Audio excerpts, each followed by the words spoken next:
Guys welcome back to study setter.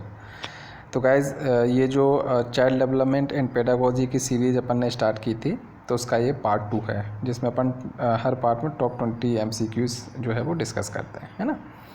तो guys ये सारे क्वेश्चन जो अपन डिस्कस कर रहे हैं ये प्रीवियस ईयर में किसी ना किसी गवर्नमेंट एग्ज़ाम में आई हुए क्वेश्चन है ना, जो मैं ये टॉप क्वेश्चन पिकअप करता हूँ। तो इसमें थोड़ा सा कहीं ना कहीं एफर्ट लगता है। यदि आपको ये अच्छा लगता है तो आप ज़रूर लाइक करें और सब्सक्राइब कर लो, ताकि आपको हर एक पार्ट जो भी मैं मतलब कि अपलोड करूँगा उसका आपको नोटिफिकेशन टाइमली पहुँच जाए, है ना। ये इंग्लिश वालों के लिए है। जो लोग हिंदी मीडियम से हैं उनके लिए अलग प्लेलिस्ट बनी है, वो वहाँ पे जाके देख सकते हैं, सारे पार्ट वहाँ पे पड़े हुए हैं, है ना। और इसके अलावा कुछ लोगों के कमेंट्स आ रहे थे, पूछ रहे थे सर एग्ज़ाम किस मंथ होगा, कोई बोल रहा है सितंबर में, कोई बोल रहा है अगस्त में। तो मैंने ऑलरेडी इससे रिलेटेड वीडियोस बना रखे हैं, तो आप मैं आई बटन पे दे दूँगा या फिर आप प्लेलिस्ट में जाके देख लो, है ना। ठीक है, स्टार्ट करते हैं। First question is which of the following is a feature of progressive education? Emphasis on scoring good marks in examination. Option B, of frequent test and examination. Option C, flexible timetable and sitting arrangement. Option D, instruction based solely on prescribed textbook. तो इसका correct answer है option C, flexible time table और जो sitting arrangement होता है वो एक feature है प्रोग्रेसिव एजुकेशन का। ठीक है, तो गाइस मैं पहले ही आपको बता दूं कि इस पार्ट में प्रोग्रेसिव एजुकेशन से रिलेटेड काफ़ी क्वेश्चंस आने वाले हैं, है ना। तो ये जो टॉपिक है प्रोग्रेसिव एजुकेशन काफ़ी इंपॉर्टेंट है ना, तो इसको ध्यान से करना। कोई भी क्वेश्चन आपके एग्ज़ाम में भी पूछा जा सकता है यहाँ से। नेक्स्ट क्वेश्चन है, फ्रॉवेल्स जो थे उनकी एक बहुत ज़्यादा इंपॉर्टेंट कॉन्ट्रीब्यूशन रहा है एजुकेशन में, है ना। तो वो क्या है ना। Froebel's most important contribution to education was is development of the vocational school, kindergarten, public school और लैटिन स्कूल। तो करेक्ट आंसर है जो ऑप्शन बी, किंडरगार्टन। तो गाइस इसका मतलब होता है मतलब कि एक सिस्टमेटिक तरीके से बच्चों को मतलब कि डील करना, लाइक उनको गेमिंग करवाना, है ना, एंटरटेनमेंट करके पढ़ाना, ये सारी चीज़ें एक तरीके से उस प्रोसेस में कराना उसको बोलते हैं, है ना। तो option B is correct. Question 3 है, which of the following are not the benefit of integrating school centric learning into the curriculum? तो कौन सा नहीं है? ऑप्शन ए करेक्ट है, बी इज करेक्ट है, सी करेक्ट है ना। तो इसमें से कौन सा नहीं है बेनिफिट? वो है option D, hinders discovery active learning, ये वाला नहीं है ना। क्वेश्चन 4 है, विच when delivering an effective lecture in the classroom a teacher, मतलब सपोज आप एक टीचर बन गए हो ये हमारा इसमें, है ना। तो आप एक लेक्चर को डिलीवर कर रहे हो, तो आपको क्या करना चाहिए? Option A, establish an eye contact. Option B, employs meaningful gesture. Option C, stand stationary at lecture stand. Option D, varies pitch and tone. तो गाइज़ आप लोगों ने सुना होगा कि जब भी आप जैसे किसी इंटरव्यू की प्रिपरेशन करते हो, है ना, तो जो एक्सपीरियंस होता है या फिर जो आपको प्रिपरेशन कराता है वो आपसे बोलता है कि आपको जो है वो नर्वस नहीं होना है, आपको कॉन्फिडेंट रहना है और आई कांटेक्ट जो है आपको इस्टेब्लिश करना है ना, बोलते हैं। तो ऐसे ही जब आप मतलब कि किसी क्लास में बच्चे आपके सामने बैठे होंगे, आप पढ़ा रहे होगे, तो ऐसा नहीं कि आप कहीं टेबल्स की तरफ देख रहे हो, ऊपर देख रहे हो इधर, तो इससे दिखता है कि आप हेजिटेट हो रहे हो, नर्वस हो कहीं ना कहीं, है ना। तो आपको प्रॉपर आई कॉन्टैक्ट रखना है। आई कॉन्टैक्ट का मतलब ये नहीं होता कि आपको ऐसे घूर घूर के देखना है बच्चों का, ना, डराना नहीं है, ठीक है। मतलब कि आपको जो है इस्टेब्लिश करना है एक आई कॉन्टैक्ट, मतलब कॉन्फिडेंट दिखना है। अगर एक ओवरऑल बोले तो आपको कॉन्फिडेंट रहना है क्लास में, है ना। तो option A is correct, question 4 का ऑप्शन ए। क्वेश्चन 5 है, कम्युनिकेशन विद स्टूडेंट्स मीन्स, मतलब कि जब आप स्टूडेंट से कम्युनिकेशन कर रहे होते हैं क्लास में, तो उसका मतलब क्या होता है? क्या उसका मतलब है asking them to do a task, और option B, exchange of ideas. Option C, giving them directions. Option D, informing them of your ideas. तो आज करेक्ट आंसर है क्वेश्चन 5 का option B, exchange of ideas को ही अपन बोलते हैं कि स्टूडेंट से अपन कम्युनिकेशन कर रहे हैं, है ना। क्वेश्चन 6 है, the first stage in the learning of skill, किसी भी स्किल को लर्निंग करने की जो सबसे पहली स्टेज होती है वो क्या होती है? प्रेसिजन, मैनिपुलेशन, कोऑर्डिनेशन और इमिटेशन। तो क्या करेक्ट आंसर है क्वेश्चन 6 का option D, imitation. Question number 7, for introducing a topic in the classroom what activity should a teacher do first? ना, सबसे पहले क्या करना चाहिए? आई थिंक ये रिपीट हुआ है एक सिंगल क्वेश्चन, ठीक है, कोई बात नहीं। जिन्होंने भी फर्स्ट पार्ट देखा है वो ये डेफिनेटली कर पाएंगे क्वेश्चन, है ना। तो क्या है इसका आंसर? क्वेश्चन 7 का करेक्ट आंसर है option D, right topic on the chalkboard. तो जब भी आप एंटर करते हो, क्लास में जाते हो, तो टॉपिक स्टार्ट करने वाले तो क्या करोगे? टॉपिक का पहले नाम लिखोगे, है ना, और डेट वगैरह डालोगे, ऐसे करके आप स्टार्ट करते हो। क्वेश्चन 8 है self study habits can be developed in children. Sorry, देखो जो बच्चे होते हैं उनमें अपन को हैबिट्स सेल्फ स्टडी की अगर डलवानी है तो अपन क्या करेंगे, citing examples of great people, उनको अपन बताएंगे कि ऐसे ऐसे बड़े बड़े लोग क्या करते हैं, या फिर giving a lecture of self study भी उनको लेक्चर पूरा देंगे, या फिर इन योर ओन एग्जांपल कि आप अपना खुद का एग्जांपल उनको दोगे, या मेकिंग न्यू लिटरेचर अवेलेबल। तो करेक्ट आंसर है option D, making new literature available.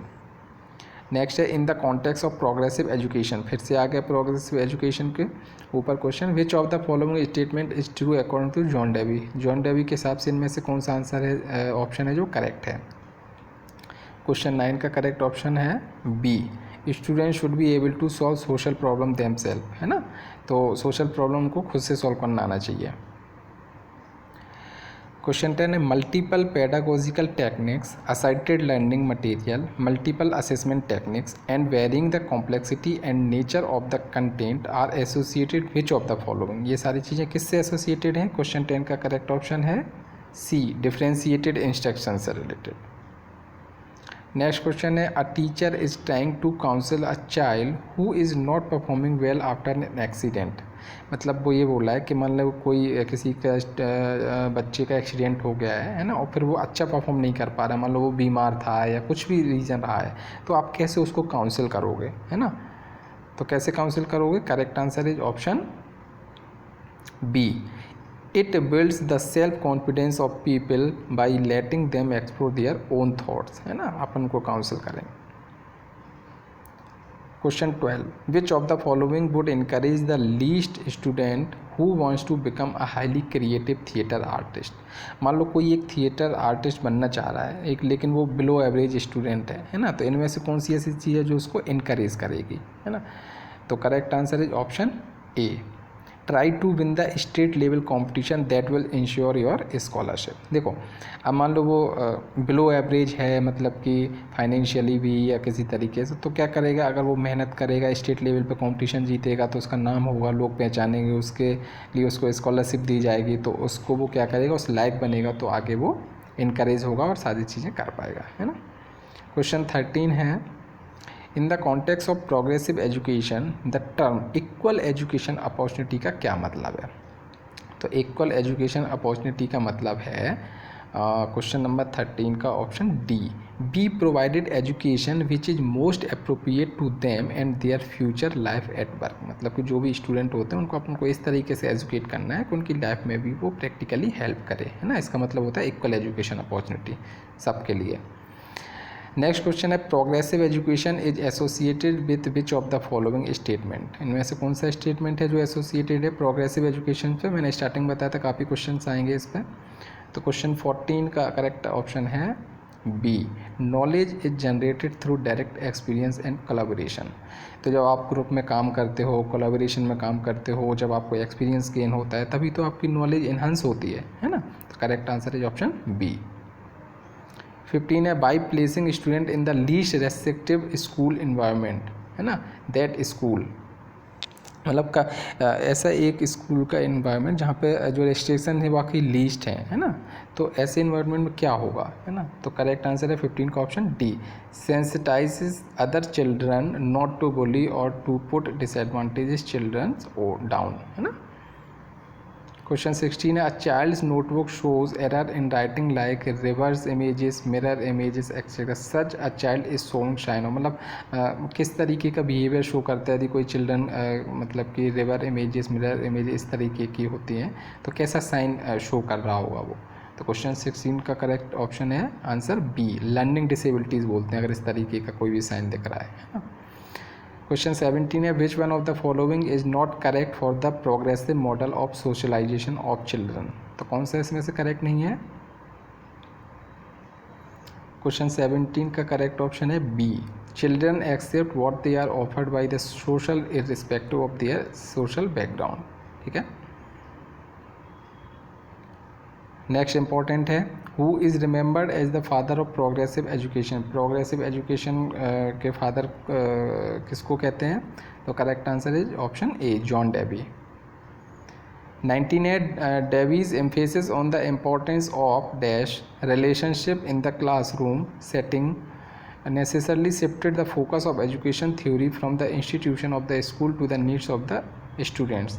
तो कुल मिला के इसका जो करेक्ट आंसर है वो ऑप्शन बी डेमोक्रेटिक, मतलब कि Dewey's emphasis on the importance of democratic relationship, है ना, डेमोक्रेटिक रिलेशंस पे ज़्यादा एम्फेसाइज किया था उन्होंने। लास्ट क्वेश्चन है आज आपका 20 dash were among the first to coherently opine that the process of education should be concern with educating the whole child. मतलब कि कहने का मतलब ये जो ऑप्शंस दिए गए इसमें से कौन से वो दो लोग हैं जिन्होंने एक एजुकेशन को एक होल चाइल्ड की तरह उन्हें मतलब कि एक बताया था, है ना। तो करेक्ट आंसर है आपका 20 का ए, फ्रॉयवेल एंड पेस्टालॉजी ने बताया था। ठीक है, तो आपके ये 2-3 क्वेश्चन बहुत ही ज़्यादा इंपॉर्टेंट थे लास्ट के, है ना। वैसे क्वेश्चन सारे इंपॉर्टेंट हैं, आई होप आपको पसंद आया होगा। मैं कोशिश करता हूँ कि अच्छे अच्छे जो टॉप के क्वेश्चंस हैं जिनकी पॉसिबिलिटी है आने की, तो मैं इनको पिकअप कर लेता हूँ, है ना। तो पार्ट 2 हो गया है आपका। नेक्स्ट अपन पार्ट 3 बहुत ही जल्दी 1-2 दिन में मैं अवेलेबल करा दूँगा। अगर अच्छा लग रहा है तो डेफिनेटली आप लोग लाइक करो ताकि हमें एक फीडबैक मिले कि आपको पसंद आ रहा है, और सब्सक्राइब कर लो ताकि आपको नोटिफिकेशन पहुँच जाए। ठीक है, मिलते हैं नेक्स्ट लेक्चर में, बाय।